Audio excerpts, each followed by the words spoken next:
For many men, concerns about semen volume and overall bedroom performance are common, whether it's increasing the intensity of your orgasm or increasing the size of your loads. Check out healthgold.net. We have what you need to give you the confidence, staying power, and the increase in volume to make you feel like your favorite corn star in its prime.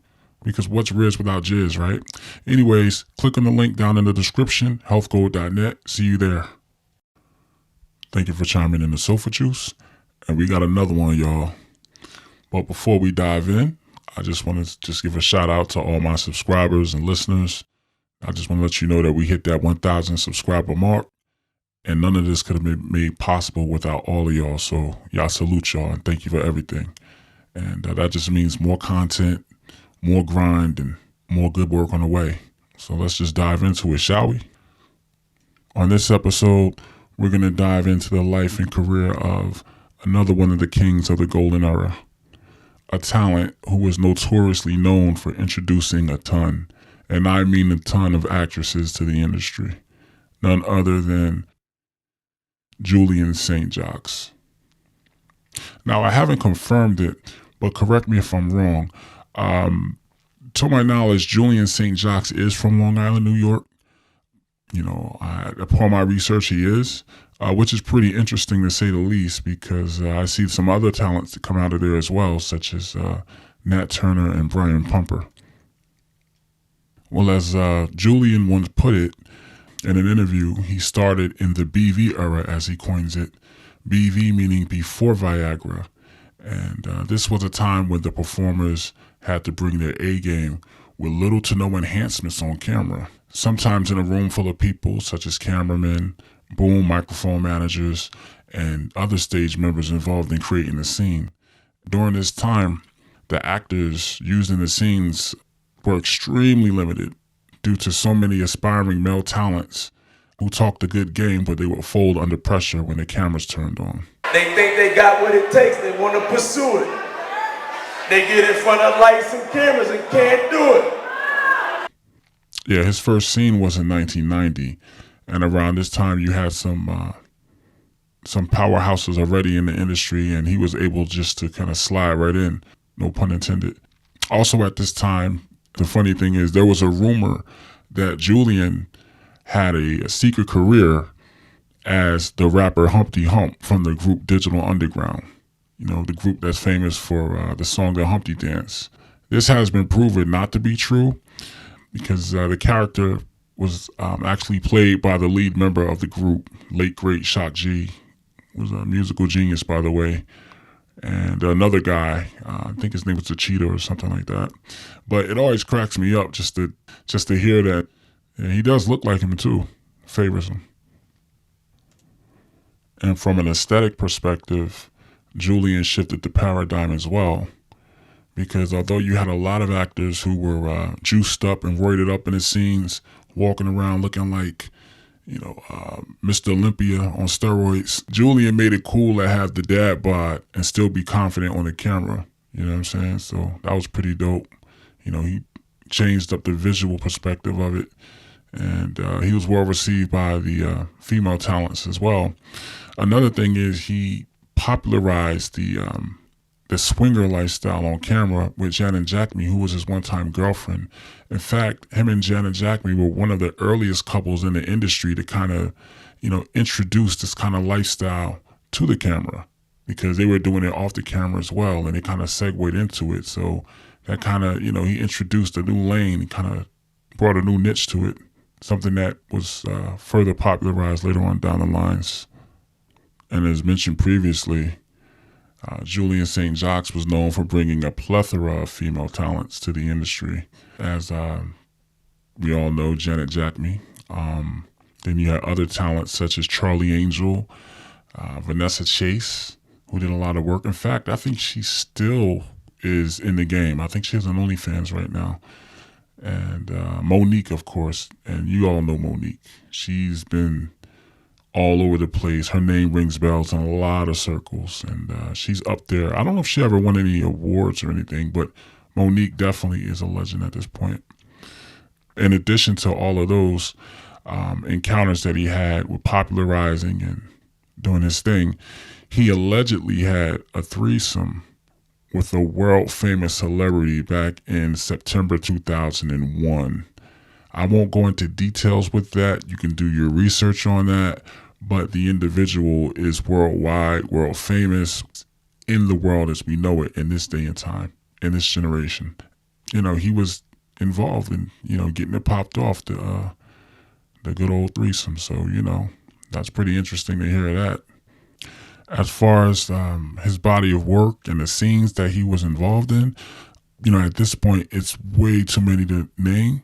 It's way too many to be specific with. One of his classic scenes was from the movie Your World, Brown and Wound, Part 1.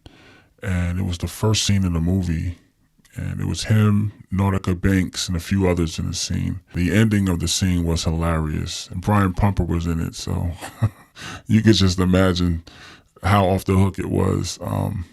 It was a very funny ending. I won't go into details, but check that out when you get a chance. And Julian also was an AVN award winner, and one of his most notable works was a scene from a movie that he directed for Lexington Steele's company, Mercenary Films, and the movie is called It's Going Down. It's a pretty decent movie, pretty good movie. One of my favorite scenes in the movie is with Misty Stone in it, so y'all can check that out too. In addition to that directorial work, later in his career, he took on more directorial work behind the scenes. He got more into the involvement of being a cameraman. And in regards to his career as a cameraman and behind the scenes doing directorial work, the technical aspect of things, he started to work more and more with a guy by the name of Mr. Mysterious. And I believe the company is called Mysterious Productions. And they've done a lot of collaborations over the last few years. And speaking of which, Mr. Mysterious was also involved with the AVNs lately. I think he was recently nominated for an AVN award. And he has some good content too. His stuff is a little newer, a little more newer stuff. But yeah, he's good at what he does. It's funny because although I, focus more on the golden age, the legends and things like that, I always keep my ear to the streets and pay attention to what's happening in the current climate of the industry. And as far as Julian is concerned, another one of the dope things that I like about him is that, he stays in tune with the local trends and he works with new talents. In fact, he has a scene with a newbie by the name of Nai Lou. I don't know if any of you ever heard of her, Nai Lou. That's Nynylew. And she's a newbie, new jack. She's been in the game for a couple years now, but she's popping among the younger demographic. And he worked with her, and I thought that was pretty dope. So ultimately, I think that's one of the things that that gives Julian the advantage. That's one of the points where he supersedes some of his counterparts that are still in the industry that came in during the same era that he came in, is his ability to, still produce content with some of the newer talents, the newer faces, individuals from the OnlyFans generation, if you will. And sometimes I wonder, is there ever going to be some type of, mainstream movie that features some of the legends from the golden era and pit them with some of the hot talents out right now? Because I'm hearing, I heard one recent modern day content creator, and they asked her if she knew who Pinky was, and she didn't even know. I'm like, how do you not know who Pinky is? That's crazy. That's real crazy. And another thing to keep in mind is, in regards to him going behind the scenes, not only did he do camera work and directorial work and work on the production side of things, but he also got involved in the adult toy business, and he released a line of silicone toys for women. He did this I think he released it in about 2013, about 12 years ago. But I don't know if he still maintains the line, if he's still involved in that industry with the adult novelty toys. But, that's pretty dope to see that. There's a lot of money in that too. But yeah, to go back to Julian's golden era, the golden era, I should say, back in the 90s. I don't think we're ever going to see that again. I think that's like lightning in a bottle. The whole My Baby Got Back series, that whole era, the booty talks, etc., etc. You know, we had Julian St. Jox, the Dominique Simones, the Lana Sands, the Nairobi Nights, the Indias. Speaking of which, then I think Lana Sands got in a fight with Nairobi Night. I don't know if you heard about that. It was on the set of a movie. I think it was one of the Silky Man volumes. There was a guy by the name of the Silky Man. I don't know if you ever heard of him. I forget his name, but yeah, I think they were on the set of a movie and they just got into it over a sales rep for the company that the movie was being released over. And I think Nairobi Night, she threw a vase at Lana Sands and it hit her in the head. She got stitches and, you know, it got real ugly. You know what I mean? Yeah, I don't really know too much about the details on that, but I did hear something about that. You know, nonetheless, they still legends in my book. And the golden era is something that can't be replaced. And on that note, thank you for chiming in the Sofa Juice. See you on the next episode. Thank you for watching. You know, we'll be talking about another legend, another king or queen of the golden era, the golden age, you know. So we got a lot to talk about. We just getting started, top of the year. And on that note, we out. Don't forget to like, share, and subscribe.